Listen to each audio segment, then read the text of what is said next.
Hi, I'm Melissa D. Gordon, and I'm here in New York City for the world premiere showing of Life Inside Out. I'm going to introduce you to the star of the show, Maggie Baird. So check it out.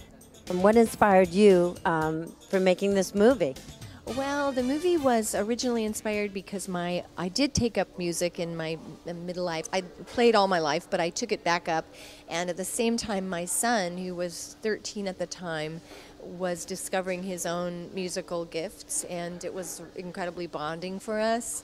And it took him from being a sullen, moody teenager to having this drive and passion, and so that inspired the story. I mean, I saw him perform a few times and he was amazing, and so that's what inspired us to do it. What was your favorite scene in the movie?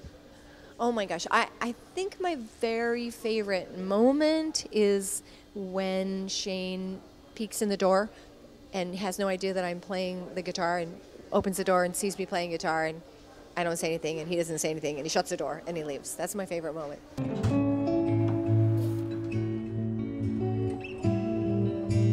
Because I love his take, and I love the idea that he's caught his mother in something that he's, you know how our children don't know they don't really know who you are as a whole person, you know?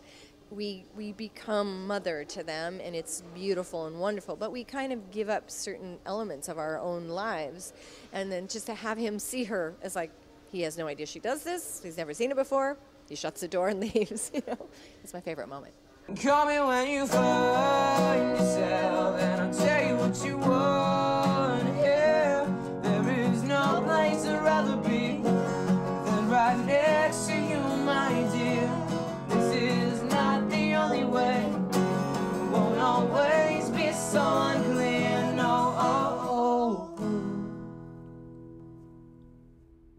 I mean, it's your song. That's good. Tell me about your music background. Well, I did write songs when I was younger, when I was a teenager, but I kind of kept them very secret. And then when my father was dying, he'd always really wanted me to be more of a songwriter and make my songwriting public. So I recorded an album for my dad when he was dying. My mother had died many years before. So that's kind of how I got back into music. And I recorded this album for my dad, and then I started teaching music together. I taught for 6 years, and then I recorded another album. So, and they were, you know, not that I made them big sellers or anything, but I had these albums, and I had this passion for writing songs.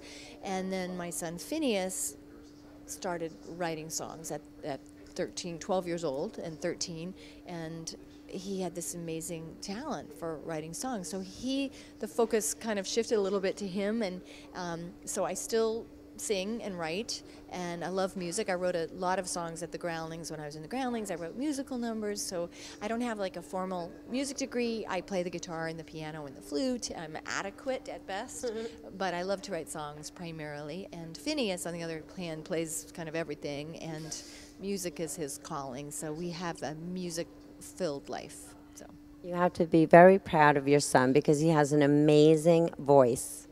he does have an amazing voice, and oddly, in the movie he was younger, so his voice is actually matured and very beautiful now. In fact, he doesn't like, we actually made him sing even not quite as well as he sings in the movie, because we wanted him to sound a little less experienced than he really was. So he always thinks, oh, I don't sing very well, but he really does have a beautiful voice, and he's a beautiful person. He's a very handsome young man. How old is he? He's now 17. He had just turned 15 when we shot. He was playing 14, about to turn 15, and he basically was. So he's 17 now, his long hair, and he's music full-time, 24 hours a day. That's what touched me about the movie as well, is because it's about a mother and a son, and you had your son there with you, and that had to be the most amazing experience, to work with your son and play music with your son, and it must have been a joy to your life. Yes, and the song that we sing together was, you know, easy to play, because I did just look at him and think, where did this come from? How did this happen? Who was this amazing person next to me? You know, so it was, yeah, it was a great joy. My son in the movie is Shane, and in real life his name is Phineas OConnell, and he's my real son. and he's working in, he's a musician. He has a wonderful band called the Slightlies, and they're doing great in LA. They're real popular in LA, and he's working right now on a television show in LA. So This is a family, it's a family affair. yes, we have a daughter who's 13, and Billy O'Connell, she's a singer, and so yeah, music is kind of the currency of the house, you know. We all, in fact, I was saying to someone, there's a party later and I'm supposed to play, and I said, you know, I never get to practice anymore because I have to fight for a piano, and we have 3 of them in our house. One is always out of tune, and someone's always on the other one. So yeah, there's pretty much, in the movie, the family has no music. They don't know music until it comes into their lives. And when we shot the movie, we had to move the pianos back and forth across the room to make it look like they weren't there, because our house is full of pianos. So here, when you filmed this, it was at your house. The location was at your house, basically. 7 of the 15 and a half days we shot were in our house, yes, which is a teeny house, which, by the way, had been rejected by several other film crews who had liked the outside of our house and looked at it for a location. But when they scouted us, they said, your house is too small. So, but we did it. We shot there. What inspired you to do this? Well, it was the experiences with Phineas, seeing him discover music and thinking about what it's like to be a parent, or not even a parent, just a person who's balancing making a living, the responsibilities of everyday life, with how do you fulfill your creative desires. And we all have creative desires, and whether it's music or acting, or whether it's, you know, making a cake or building a piece of furniture, how do you do the things that fills you up and still just, you know, support your family? So it was that kind of vision of the struggle, and then the bonding with the teenager, and the kind of fact that when you do your own authentic self, when you show your authentic self, you actually have more of an opportunity to help someone else find their authentic self. I enjoyed the jacket. Is this one of the... This jacket was one that I got at a county fair, and I wore it to open mic nights, and everyone always commented on my jacket, not my songs. And so it was just funny, and so I sort of worked it into the movie, and we made it the curtains, because that was another story. My mother had actually made some curtains, and so we combined the stories as writers do to, you know, make them a little deeper. But this is the inspirational coat.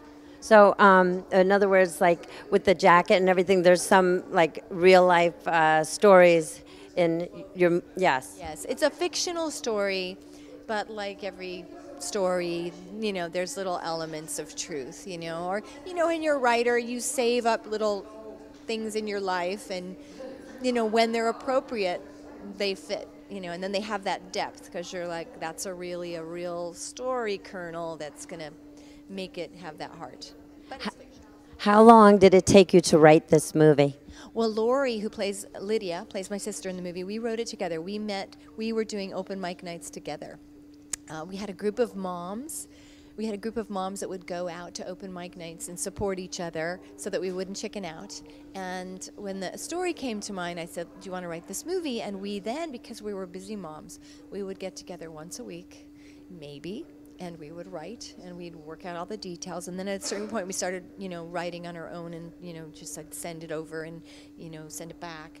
So it took us a year and a half to write script, and we just, you know, one step at a time. And then once we were done and we got notes from producer and director and worked out that, then we were full into production. We did our Kickstarter, and we were shooting, because Phineas, we wanted to play Shane, and he was growing up. So we knew we had a window that was closing, which was great, because it motivated us. We had to do it then. So this movie, when you wrote this, everything that you wanted to say in the movie, in other words, hold on. Yeah. Everything in the movie says everything that you wanted to say in the movie. In this movie. I think I'll try to say some stuff in other movies, but really what I wanted to say in this movie, we did want to, I think we really touched on a lot of things that we did want to touch on, you know, the struggle, the economic struggles of people, and, you know, the generational struggles and the grandparents and the, you know, how do you deal with aging parents and, you know, just this kind of generational challenge. So yeah, I feel pretty excited that we've touched on the things that were in our hearts and that people seem to be hearing them and seeing them and seeing themselves. The most rewarding part is how many people have said to us, you just wrote my life, or this is my story, you know, and people crying and men and women and, you know, kids, and that's been very rewarding. So it's life experiences in this movie, which touched me. I mean, I really love the movie. I'm a mother myself, so it kind of grabbed that, and the family, I loved it. It was very compelling. The beauty of sort of making your own movie as opposed to waiting for a studio to do it is that, you know, many times scripts are around for 8 years before it gets made. So that was the beautiful part, is that because we sort of generated ourselves, we just got to it. When I go back to writing, when you wrote this, where were you sitting? In your house? Actually, most of the time I was sitting outside of a gymnastics class or a choir. So we wrote it together. We did work in our house, my house, and Lori would come or at her house, and we, you know, wrote the story, the beats, and all of that. And then when we got to, so we had all the beats laid out of the story and what scene would come when and what had to happen in every scene. At that point, everything started being mostly on the go writing. So I had a laptop. You know, sitting in the choir halls, I was writing, you know. So this is a beautiful part. Once you get to that part, you can do it wherever. And it's a great use of time. Did you have to edit a lot? Like when you wrote Life Inside Out, did you, like, was there things like, oh, I don't want to write that, I have to, like, you know, you have to either, you know, erase it, or, like, was there a lot of editing on your part when you wrote this? Well, we wrote it, and then we got notes from people, friends, people who ended up being director, other friends. Got notes, then went back and rewrote, edited, changed, added a scene here, moved a scene here. And then we had to edit just for time. At a certain point, it was like, this is going to come in too long. So there was just script editing, you know, cutting out any little thing. And so there's always editing, and there's always rewriting. And then we had a final shooting script, and we shot everything on that shooting script. And then, of course, the director had to then edit and say a little too long. And some of the things she were editing were dialogue scenes, and some they were scenes that she had shot that maybe weren't even dialogue. So editing, I think the first cut came in like 20 minutes longer. So then there were a lot of edits from them. So some of it was script editing, and some of it was editing in the cutting room. Actually, we lost a couple of really sweet scenes, too. We lost one actor that we loved. He was an older man, and you see one shot of him in the movie, but we had a beautiful little scene with him that we lost, sadly. And when you worked with the family and everything, how did that all, like, come about? Like, you got the family involved. Was everybody getting along? Was it like so hectic where you're like ready to pull your hair out? I think there was a certain high factor that kind of carried us through. It was definitely stressful to shoot in your own house and disrupt. My daughter had to move out of her bedroom, and, you know, so it was and we live in a little house, so we had to make it look like a bigger house. So the boys in the movie, the teenage boys, are going into what is supposed to be their bedroom. It's really the bathroom, you know. So it was crazy, but there was a high factor of it, you know, doing something that you've dreamt of for so long, and then it's happening. And I think that carried us through. And, you know, once you're shooting, it's over like that, you know. So I think we got along pretty well, and I think it was just so much fun to work with your family. It was so, you know, acting with my son was, you know, a dream come true. You know, who gets to look in your son's eyes? And, you know, I'm going to cry just thinking of it. But, and my husband, I get to work with my husband because he plays the music store. So, you know, it was just wonderful. I also wanted to, I know we... Yeah, I'm going to write some kind of movie with my daughter, because I'll have to have that experience with her, too. I agree. Like, I'm like that with my son as well. You know, you get them involved. How many total do you think that was cast for the entire movie? I don't know the answer to that. I mean, there were extras too, and we had so many friends involved. We had the luxury of just using good actors because we weren't using stars for the money factor. We could just use people we knew that we loved, and so maybe the principals were like 15 people maybe, and then we had a lot of extras, maybe 20, and then a lot of those people were friends and we had friends helping. We had so much help with this movie, help making it from Kickstarter, help with costumes, and our director's daughter, a professional costumer helped her set up the costumes, and then she managed them all. And we had a cousin fly out from New York, and she did hair and makeup with us, and she plays one of the waitresses. And then, of course, Emma is another cousin. She plays Kira in the club. So it was just friend and family city, and that made it especially fun. And also the gratitude level was intense because everywhere I looked, there was somebody doing us a favor. That was intense. I mean, it was wonderful, but it's hard to accept all that generosity sometimes, It's easier to be the person sometimes giving than to be the person receiving. So it was beautiful. I also wanted to ask you about, in the movie, you have like a bunch of, you started out with a scrapbook. I thought that was very clever. How did that idea come about? Well, the idea was, of course, scrapbooking is one of the many multi-level marketing things that people do. So there was that, but more I thought it was the element of when you're scrapbooking, there's only little snippets of life. Sometimes it's not always a whole person, like maybe you should just show the smiling faces, but you don't show what's behind it. Or, so the idea of like just little bits of people, but not a whole person yet, maybe. And also, but preserving that thing. So, Laura, who seems sort of anti-scrapbooking in the beginning, she's not really anti-scrapbooking, she's kind of anti-multi-level marketing. But, later she makes a scrapbook page, and she actually does it. So I just thought the scrapbooking has this kind of layer of, we want to preserve and we want to see our family and we want to see our whole selves. I thought that was really clever in the film. It just was amazing. I loved it. I was saying to Tessa that I can see it winning, like some type of an award. Or, because, and I gave it a 5-star because I'm a mother myself, and I just thought it was very family-oriented. It made me laugh. It made me cry. Your audience clapped. People loved it. It was fabulous. Can you tell me, like, for other inspiring producers and writers, can you give them some advice? My advice is a little bit funny because I think, my advice would be just do it. Just do it. If you do one little bit today and one little bit tomorrow and one the next day, it will get done. The journey of 1,000 steps starts, that saying. So if you just start and keep going, it's amazing what can happen in a few years. On the other hand, the other part of that advice is, while you're learning all about what you're trying to do, don't let it stop you, because it's such a hard journey that I think you have to go forward with a little naivete.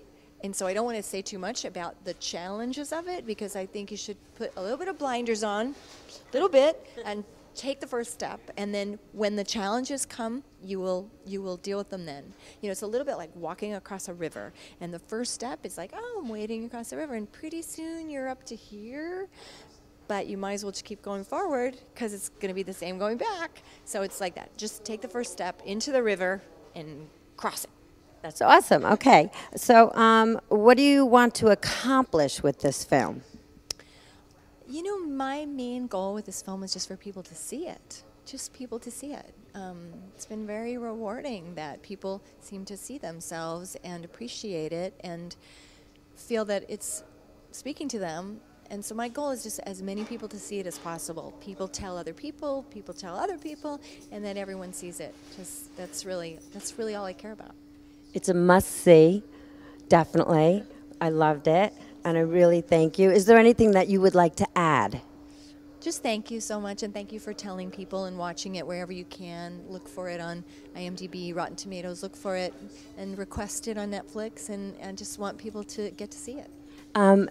is there like a website I can go to or something? Yeah, we have a website, lifeinsideoutthemovie.com. We have Facebook, Life Inside Out the Movie, and you can join us there and keep in touch with us and see where the movie's going to be. It'll be in stores in the winter, probably in March, so people can get it. Makes a good present. So I just, go see the movie wherever you can see it. Thank you. Thank you so much. That's a wrap. So tune in next week for On the Red Carpet with me, Melissa D. Gordon. We'll see you next week.